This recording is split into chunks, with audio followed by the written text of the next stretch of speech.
Hey guys, how's it going? Hope you're doing well. My name is Crown, and today I'm going to read you some very interesting stories that I hope that you're gonna love. And now, without further ado, let's go!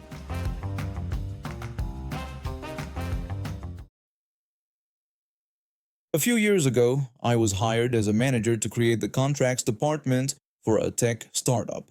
My boss was located on the opposite coast, which meant we barely spoke. For the first year, I built this department from scratch. I created systems, made processes standard, trained team members, and kept everything running smoothly. When the company hired consultants to fix other departments, they left contracts alone because it worked so well. The company even sent me on a paid trip to the Bahamas as thanks. After coming back from vacation, I asked for a promotion to director level. My boss told me I wasn't there yet. I asked for a list of what I needed to do to become director. He sent me a list of everything I was already doing and basically admitted that if I became director, he wouldn't be able to take credit for my work anymore. My friends gave me different advice. One said I should leave. Another said I should just accept it and keep working. Instead, I decided to be extra nice. I told my boss I was sorry for asking too much and that I would stay in my manager role. I printed the manager job duties and put them on my desk. Then I did exactly what was in that job description. Nothing more. Things got bad fast. The company missed sales targets.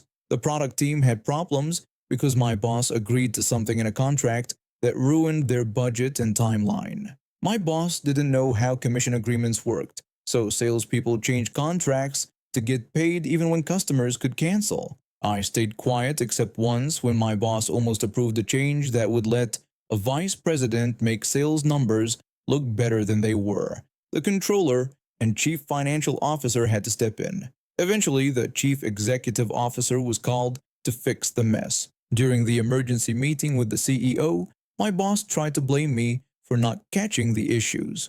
The CFO pulled up emails showing I had warned my boss about these exact problems 3 separate times. My boss went pale when the CEO asked to see all my previous warnings. That night, my boss sent me an email asking me to help clean things up without specifying what that meant. I forwarded the vague email to HR and asked for clarification on my duties. HR confirmed I should stick to my job description unless formally given new responsibilities. People talked about how my boss would hold stress balls and swear during meetings. I was more relaxed than ever. I used my free time at work to get professional certificates. I even left work early to go to the gym. The other department heads started coming to me directly with contract questions. My boss tried to insert himself in these conversations by scheduling unnecessary meetings that wasted everyone's time. When the sales director asked me to review a major client agreement worth $2 million, my boss insisted on handling it personally. 3 weeks later, we lost the client because my boss missed critical deadlines in the contract review process.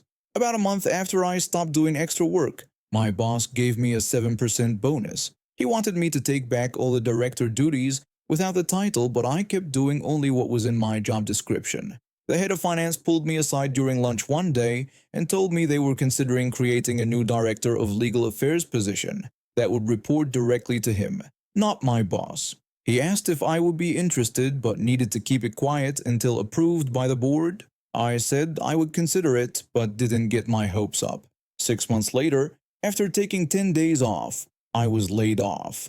My boss had convinced the executive team that the contracts department needed restructuring and my position was redundant. What he didn't know was that I had documented every instance where following my exact job description had led to problems.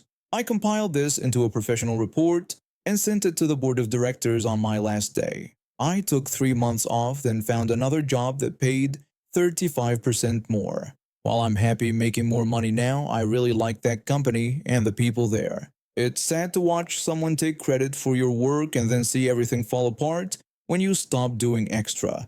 During one meeting, the controller asked my boss why commission payments didn't match their revenue projections. My boss said they needed to look into it.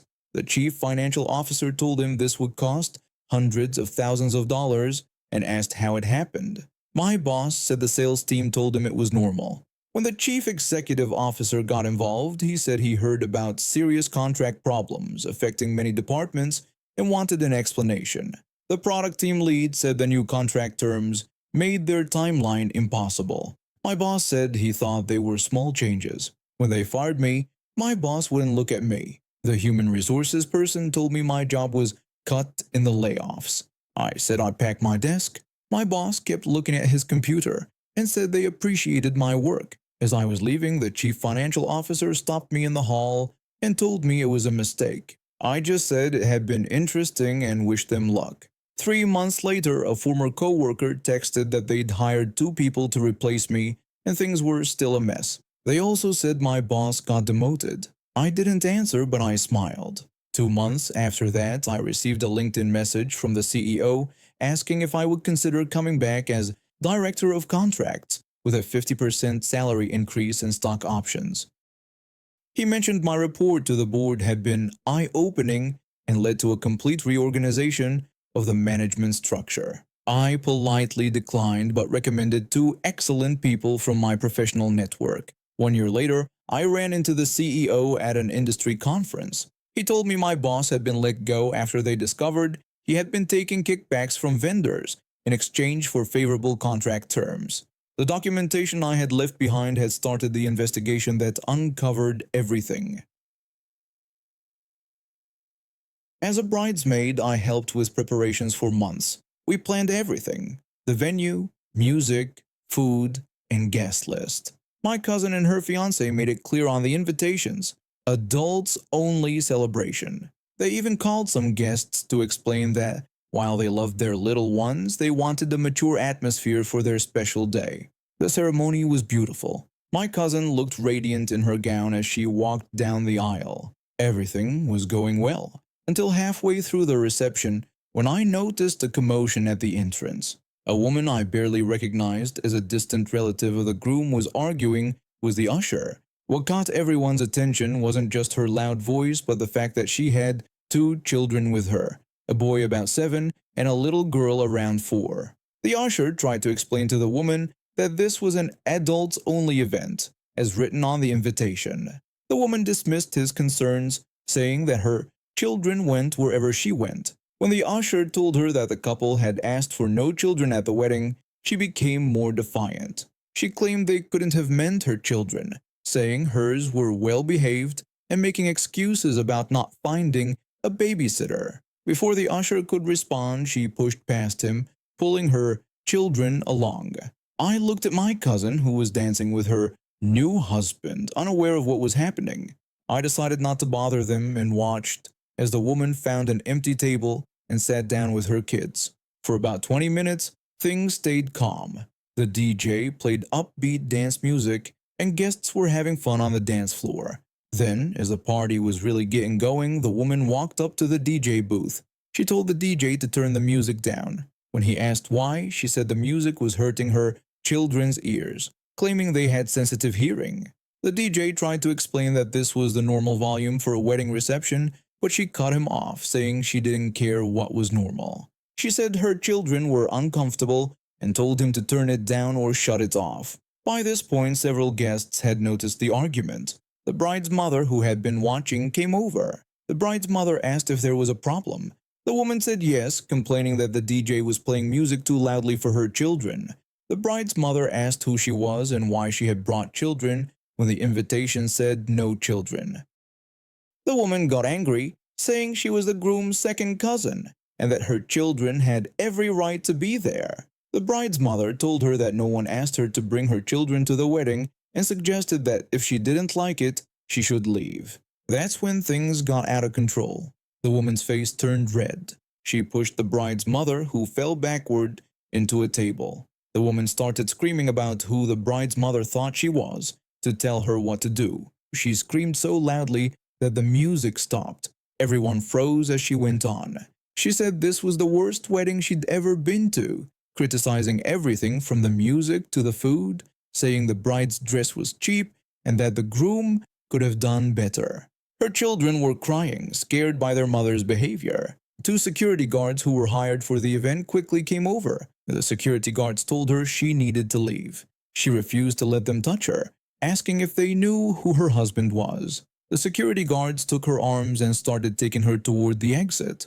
Her children followed, crying.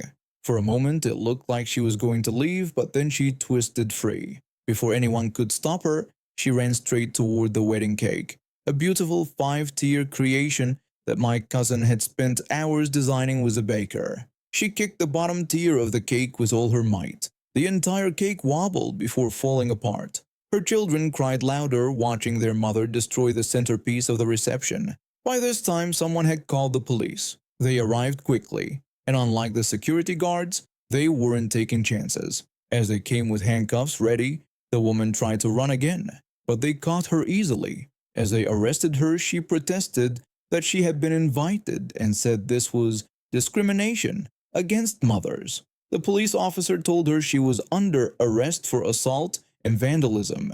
As they took her away in handcuffs, she kept screaming threats and insults. Her children were taken aside by the groom's sister, who called their father to come get them.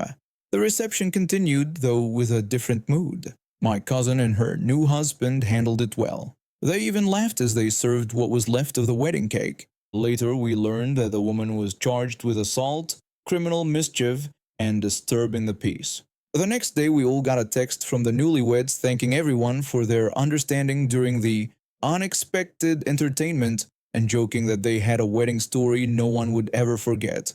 If I ever plan a wedding of my own, I'm hiring extra security and maybe getting a backup cake just in case.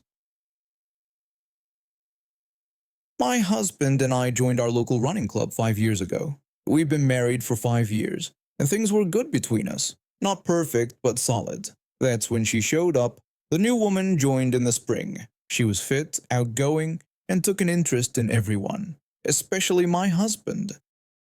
I noticed it right away, how she'd position herself next to him during stretches, laugh at his jokes, and always end up running at his pace. At first, I didn't worry. My husband is friendly. But then came the friend request on social media. After that, everything changed quickly. I noticed how often his phone buzzed with notifications. He'd smile at his screen, type something, then put it away if I walked in. When I asked who he was messaging, he'd just shrug. I asked him who he was texting so much. He said it was just people from the running club in a group chat. I said it seemed like a pretty active chat. He nodded and told me everyone was planning for the half marathon. I knew it wasn't a group chat, so I asked him if he was messaging that woman from the club. He got defensive, saying she was just being friendly and they were just friends. He said I was overreacting. I told him I didn't think so, pointing out how he hid his phone and acted weird. He insisted it was nothing, but it wasn't nothing. The way he protected his phone, stayed up late, checking emails, and suddenly wanted solo practice runs. It all added up. Then came the day I found out. My husband was out getting groceries, and I needed to print some documents for work. His computer was on with his Messenger app open. I clicked on the tab and saw months of messages between them. Flirty at first, then more intimate. They talked about meeting up, which they did. They kissed, but then I noticed something. After that meeting, his messages changed. They became less frequent, more distant. She kept pushing for more. Another meetup, coming to her place, even suggesting he should leave me, because your wife doesn't understand you like I do, and your marriage is already failing. He wasn't responding much, or when he did, it was brief. When he got home, I told him I had seen his messages with her. His face went pale. He said he could explain. I asked why he was kissing another woman. He said it was a mistake that got out of control, and he realized what he was risking. He said what we had meant everything to him. I asked why he kept messaging her. He said he was trying to back away without causing drama in the running club. He said he had messed up. We talked for hours. He cried. I cried. I was angry and hurt, but I saw he was sorry. He admitted everything. I told him if we were going to have any chance, he needed to block her everywhere. He agreed. I said I wanted 2 months of us trying to fix this, then we'd decide if we would continue. He blocked her on all social media and worked on our marriage. We started couples therapy, had regular date nights, and talked about what led to his straying. But she wouldn't stop. First came emails to his personal account, then to his work email. When those went unanswered, she texted. When he changed his number, she called his office. Each time he would tell me about it and show me he wasn't responding. As our 2-month mark approached, I realized our marriage was getting stronger, and this woman wasn't going to stop without something dramatic. So I took action. I found a service that sends glitter bombs filled with penis-shaped glitter that goes everywhere. I had it delivered to her workplace with no return address. The harassment stopped after that. Through people in the running club, I later heard she was fired from a job for having an affair with one of the owners. It's been 5 years since then. My husband and I celebrated our 10th anniversary last month. The affair taught us about boundaries and communication. The road to rebuilding trust wasn't easy, but it was worth it. Our marriage is stronger now, and we have a renewed commitment to each other. I started getting my period when I was in 7th grade, just 11 years old. Where I'm from, that's still primary school, which made everything harder. Most girls my age hadn't started menstruating yet, so I felt alone in my experience. It wasn't just normal period symptoms. I had painful periods and ovarian cysts that would leave me curled up in pain. It hurt so much that at least once a month, I couldn't make it to school. No amount of pain medication or heating pads helped on those worst days. My parents understood. They wrote notes for my absences saying I was unwell. The school nurse knew my situation and most teachers were okay with it, if a bit awkward. But there was one exception. Mr. Physics teacher. He taught science and had a problem with smart girls. When I'd answer questions correctly, he'd look annoyed instead of pleased. If I asked thoughtful questions, he'd dismiss them as overthinking. He clearly didn't like having a girl who did well in his subject. It happened on an autumn day. I had just returned after missing school due to bad cramps.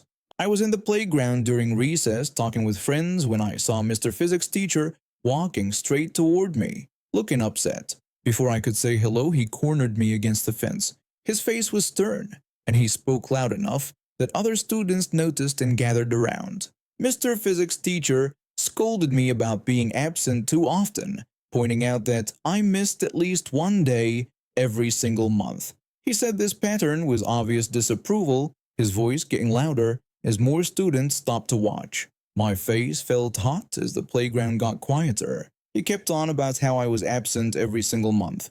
I stood there for a moment as I realized what he was pointing out, the pattern of my absences. Once a month, every month. I decided not to be embarrassed about something natural that was causing me pain. I looked him straight in the eyes and acknowledged what he said, simply asking, and afterward, my voice was clear. I wasn't going to explain or apologize for my body.